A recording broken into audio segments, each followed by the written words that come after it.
Dear students and dear friends, बहुत बहुत स्वागत है अपने चैनल पॉलिटिकल साइंस एसपीएम में। मैं विकास उम्मीद करता हूँ, आशा करता हूँ कि आप स्वस्थ होंगे, सकुशल होंगे।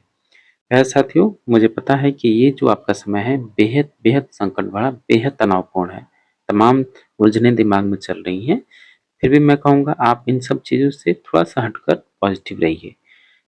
सबसे बड़ी बात, सबसे ज़रूरी बात, एक जो आपका फाइनल आंसर की को लेकर जो ऊहापोह की स्थिति बनी है वो क्लियर है। लगभग ज़्यादा से ज़्यादा आपका 25 तक 25 से 26 तक सभी विषयों के फाइनल आंसर की आ जाएंगे। ठीक।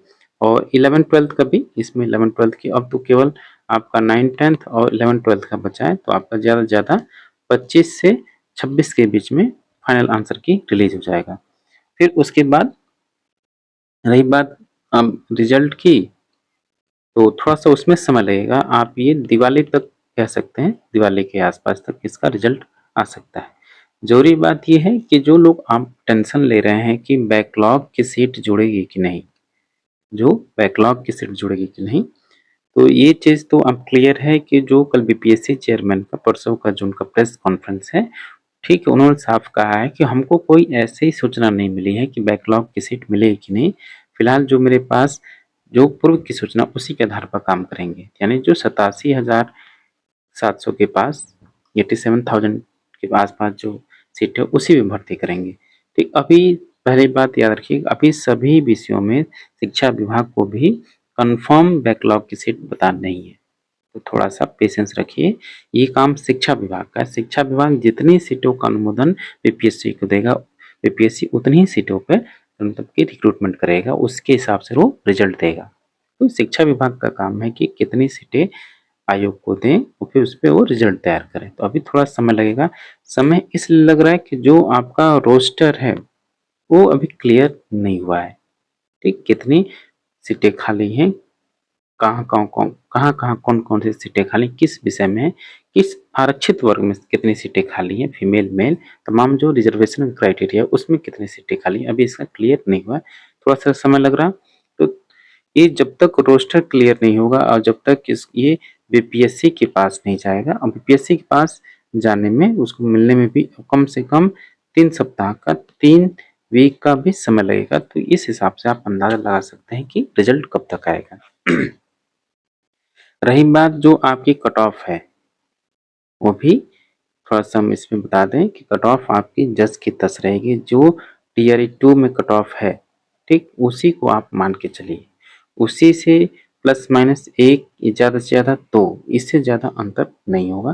ठीक। तो आप घबराइए नहीं, रिलैक्स रहिए। एक और चीज़, थोड़ा सा उम्मीद ये है कि जो आप अपने डॉक्यूमेंट क्लियर कर लीजिए। जैसे अभी एक सूचना आई है कि जो टीआरई 1 और टीआरई 2 में जिनका एस्टेट में 50% से कम मार्क्स हैं, यानी 75%, 75 मार्क्स से कम मार्क्स हैं, और सीटेट में जनरल में 90 नंबर से कम है, उनका उनकी जांच प्रक्रिया चलने वाली है और संभवतः उनकी नौकरी भी खतरे में पड़ेगी। कई ऐसा हो चुका है, प्राइमरी में आप देख चुके हैं। तो इसलिए पहले आप क्लियर हो जाएं कि आपके स्टेट में 75 मार्क्स हैं कि नहीं, और जो बाकी लोग जूनियर में, प्राइमरी में हैं, जो अदर स्टेट के या यूआर के हैं, उनके 90 मार्क्स होने ही चाहिए। ये चीज़ थी। तो एक तो हो गया क्लियर कि आपका जो रिजल्ट आने वाला, जो फाइनल आंसर की आने वाला, ज़्यादा से ज़्यादा 3 से 4 दिन का समय और लगेगा। उसके बाद लगभग, उसके बाद 1 महीना का और समय लगेगा रिजल्ट आने तक। ठीक। तो इस बीच में आप थोड़ा अपना मानसिक संतुलन बनाए रखिए, ज़्यादा परेशान ना हो। हाँ, ये सब लोग कह सकते हैं, मैं भी मान रहा हूँ कि ये समय ही ऐसी है, परिस्थिति ऐसी है, सबके साथ होता है, लेकिन इसी में अपने आप को संभालना भी है। ज़्यादा ओवरलोड होने की ज़रूरत नहीं है, मैं बार-बार कह रहा हूँ। तमाम इधर यूट्यूब के चक्कर में मत पड़िए आप। लोग तमाम अफवाहें फैला रहे हैं, वो कल ही रिजल्ट निकलवा देंगे, कल ही करवा देंगे, ऐसा नहीं है। हर विभाग में एक नियम प्रक्रिया के तहत काम होते हैं, तो उस प्रक्रिया नियम को फॉलो करने में समय लगता है। ठीक। अभी सरकार और सुप्रीम कोर्ट में जो 65% के आरक्षण को लेकर मुद्दा अभी गरमाया, अभी इस पे बहस चल रही है। ठीक। नए तरीके से नए पदों का सृजन करना है, ये भी चीज थोड़ा सा है। अभी जो आपका सुप्रीम कोर्ट ने जो पटना हाई कोर्ट ने जो आपका निर्णय दिया वेटिंग वाला, जो टीआर 1 टीआर 2 के जो वेटिंग रिजल्ट है उसका भी डिसीजन दे दिया है, तो सरकार उस पर भी विचार कर रही है कैसे वेटिंग टिकट वेटिंग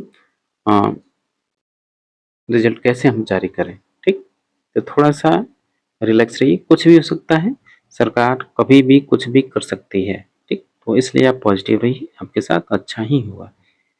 मैं तो कहूँगा कि थोड़ा सा कहीं घूम लीजिए या नया सिलेबस पढ़ लीजिए, थोड़ा सा रिश्तेदारी नातेदारी घूम लीजिए ताकि आप अपने आप को फ्रेश रिलैक्स महसूस करें। और दूसरे पड़ोसी के चक्कर में आप मत रहिए, पड़ोसी क्या कह रहे हैं क्या नहीं, किसी मामले में भी हो आप थोड़ा सा उनको अनदेखा कर दीजिए। टीआई 4 की तैयारी में अभी आप लग जाइए, मैं बार बार कह रहा हूँ टीआई 4 की तैयारी अभी से लग जाइए। इसके लिए जरूरी है कि टीआई 1 टीआई 2 और टीआई 3 के प्रीवियस ईयर क्वेश्चन पेपर को आप लोग देख लीजिए। ठीक, प्रीवियस ईयर क्वेश्चन पेपर को रख लीजिए, पैटर्न समझिए कि किस लेवल के क्वेश्चन पूछे जा रहे हैं, कौन से टॉपिक इंपॉर्टेंट है या कौन से क्वेश्चन बार बार रिपीट हो रहे हैं, उसको आप समझिए ताकि आपकी प्रिपरेशन और बेहतर हो सके। ठीक, तो रिजल्ट को लेकर आप चिंता मत कीजिए, समय से आ जाएगा। और जो फाइनल आंसर की है बीपीएससी की जो गति चल रही है उसके हिसाब से आप देख सकते हैं। किसी भी संस्था की काम काज की जो प्रक्रिया होती है उसमें उसका जो मुखिया होता है उस पर डिपेंड करता है कि पाठक थे तेज तर्रार थे वो करा सकते थे। अब जो नए मुखिया आए हैं शिक्षा विभाग के, थोड़ा सा वो अपने हिसाब से चलेंगे, तो आप तुलना करके अपने आप को फ्रस्ट्रेट मत कीजिए। जो समय है, जो जो भी काम होगा समय पर होगा, उस समय का आप इंतजार कीजिए। ठीक, लेकिन होगा, होना ही है। जब आपने एग्जाम दे दिया तो उसका आंसर की भी आएगा, उसका फाइनल आंसर की उसका रिजल्ट भी आएगा, फिर बाकी आगे की प्रक्रिया चलेगी। तो थोड़ा सा पेशेंस रखिए, पॉजिटिव रहिए, जरूर होगा।